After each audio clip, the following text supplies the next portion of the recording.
Italian Wine Podcast. Chin Chin with Italian wine people.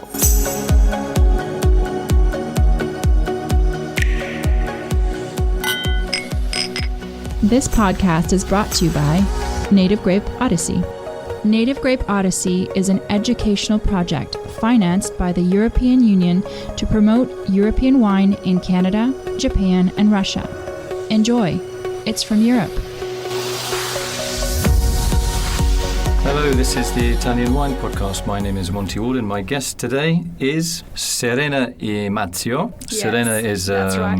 You're Italian. Yes. You speak perfect English, and you've worked with Professor Attilio Scienza. With this book in front of me, La Stirpe del Vino, what does that mean? La Stirpe del Vino means the families of wine. So we are trying to describe which is the history behind the great families, the Pinot family, the Chardonnay, and who are the ancestors, who are the brothers, the sisters, mothers and fathers, trying to understand how these grapevines went through in the European contest.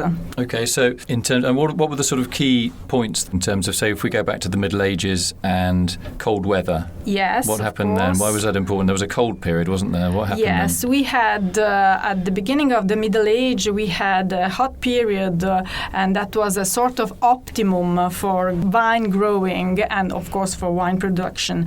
After that, we had a cold period, which we call the little glaciation, the piccola glaciazione. What happened? It happened that the wine was not abandoned. The wine production was still one of the main interests of human beings, and the thing that changed were the varieties, and we had the first selection of which varieties were the best and the mostly adapted to that weather. So this was the period where Chardonnay had his opportunity to come out as a great vine and wine variety, because Chardonnay is an early variety. So we have it at maturation. The berries are mature in a very early period and not at the beginning of autumn. So you can understand that in a period where you have cold weather, autumn is a risky moment for plant maturation and for fruit maturation. So this was the first step of selection of these varieties, but we can talk about lots of other situations and cases. What about a period when, say, the weather was a little bit warmer, or trends maybe with, say, the sweeter wines in the Mediterranean, the Malvasias? Why did they suddenly become famous or popular? They become famous or popular because they had to have Malvasia become famous during the Venetian period, because we call them in Italy, we call them the vini navigati. That means that were wines that were bought and made in the Mediterranean islands and then spread to all the Mediterranean by the Venetian Republic. And by boat, yeah. By both, yes, of course, by both. And this is why we call them the sailed wines. And so sweet, because they had to go through a long period in boats. So they needed to be conserved and to arrive at destination still as a good product for the consumers. And this is the reason why they were so sweet. And these wines started to educate the taste of the most important people in all the noble families. The noble families. Because they were quite expensive, weren't they, some of yes, these wines? Yes, of course they were expensive, and these made them particularly for a very high level of people, the richest people.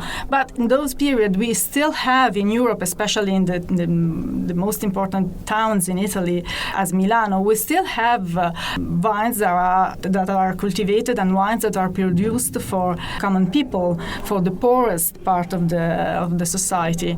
And especially in Milano, we know that there were lots and lots of vineyards in Milan? In Milano, really? Yes. And we also have a very important vineyard which was cultivated from Leonardo Da Vinci. Leonardo Da Vinci Vinci was one of the owner of the most important vineyards in Milano, and he talks about that vineyard, and it was a Malvasia vineyard. We know now that it was Malvasia vineyard, and we did this work with Attilio Scienza, analyzing DNA of some little pieces found in this beautiful garden a few years ago, and we were able to understand which was the exact variety cultivated by Leonardo Da Vinci. Because he had his own farm in near Florence as well, in Tuscany, didn't he? He was in Tuscany, and he has, of course, Tuscan origins. The only vineyard he talks about is the one in Milano, and he leaves it also as a part of his inheritance to his to a friend. So it's this is one of the history that we talk about in the books. Tell me about the vine story of Sangiovese and then the Lambrusco. The Lambrusco is a family of vines, isn't it? Lambrusco is a family of vines. Not all the Lambrusco vines are genetically linked one to the other, but Lambrusco is a word used by the Romans to identify vines that came from the bush. So they are wild varieties, the ancestors of the cultivated varieties we have. Lambrusco, so we always thought that Lambrusco varieties were a sort of link from cultivated to wild grapevines, but we didn't have a real demonstration about this.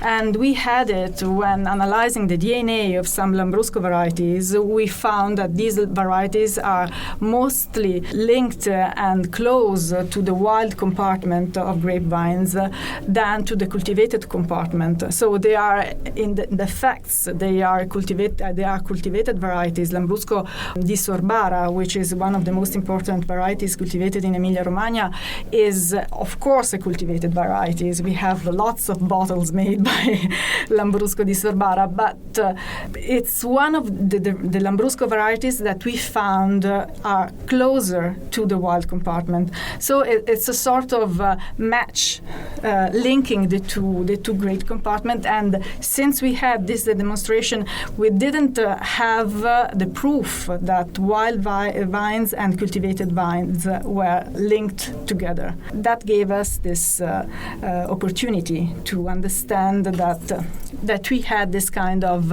connection between the two compartments. I mean, it's interesting that Lambrusco often is I'm not sure in every market, but certainly in the UK market, it's been damned as a terrible wine. Yes, but it's not cheap, true. Cheerful, and it is kind of, as we've just been hearing, it's the family of the Lambrusco vines, or at least Sorbara, at least, is a key sort of link, it seems, between, as we're hearing, from the wild vines that generally make wine that we don't find palatable, with the vinifera vines whose wines we do find palatable. So it's a great thumbs up, I think, for poor old Lambrusco.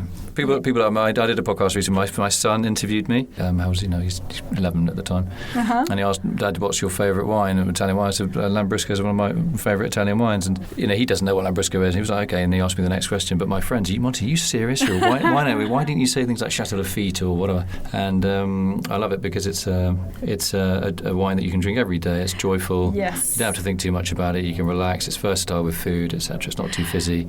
And I think that you also have to consider that the wine types evolve with the cook, with the food of the country, of the region. And if you taste Lambrusco with gnocco fritto and with all the sausages that Emilia-Romagna produces, a rich cuisine, and with prosciutto, Lambrusco is you need to drink Lambrusco to have your mouth in a proper set to have that kind of. So for this book, the Sangiovese Lambrusco, what do we learn about Sangiovese in the book? Sangiovese, we know almost everything about Sangiovese. Sangiovese is a great variety, the basis of the most important Italian wines.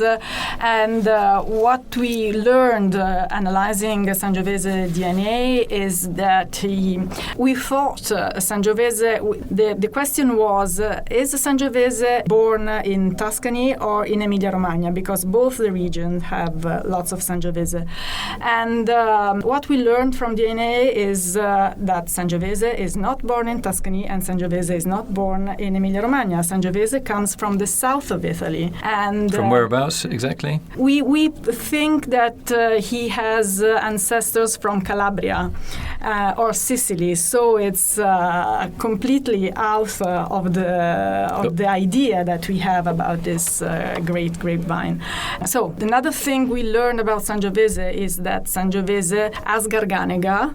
Garganega for the white wines and Sangiovese from the black wines are two key varieties in the Italian germplasm platform because they are ancestors in different ways of lots of Italian varieties. So in Garganega's case, what is Garganega linked to? Garganega is linked to lots of to Grecanico, as an example, and to other white varieties that we cultivated in the south of Italy. And it's difficult to say because we have new findings every year about. Really? Yes. So it's ongoing. It's not like we know all the answers yet. No, we don't know all the answers. We can't know all the answers, and we just need to analyze lots and lots of genetic traits to understand if the link is really correct or not. And so when these analyses are taking place, I mean, how long does it take? If I come up to your office with a grapevine cutting and I think this is... Nowadays it's quite easy because you have to analyze at least 50 different loci in the DNA, different spots of the DNA, and compare them to, I guess, if you don't have no idea about the wood you have in your hands, all the varieties that you know and that you have.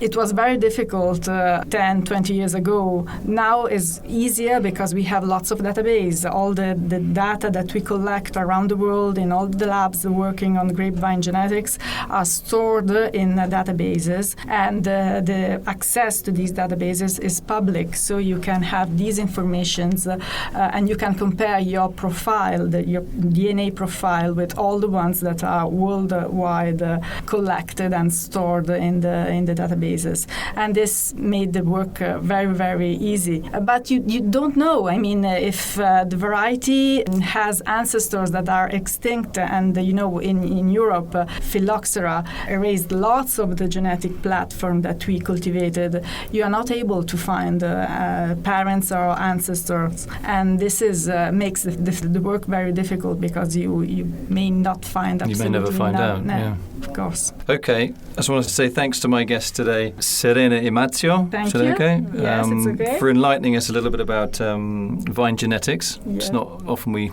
broach that subject on the Italian Wine Podcast, but it's very important, especially as regards Italian wine. As we don't have all the answers, but we're gradually, it seems, getting some of the answers to those genetic questions and origins of those great varieties whose origins are unclear. Thank you very much. Thank you. Hello, thanks for tuning into the Italian Wine Podcast. Our channels are SoundCloud, iTunes, Spotify and Himalaya FM. We're also widely available on other podcast apps. Our official website is italianwinepodcast.com, and that's all one word. If you're using iTunes, feel free to rate the podcast or write a review. Thanks. This podcast has been brought to you by Native Grape Odyssey, discovering the true essence of high-quality wine from Europe. Find out more on nativegrapeodyssey.eu. Enjoy. It's from Europe. Follow Italian Wine Podcast on Facebook and Instagram.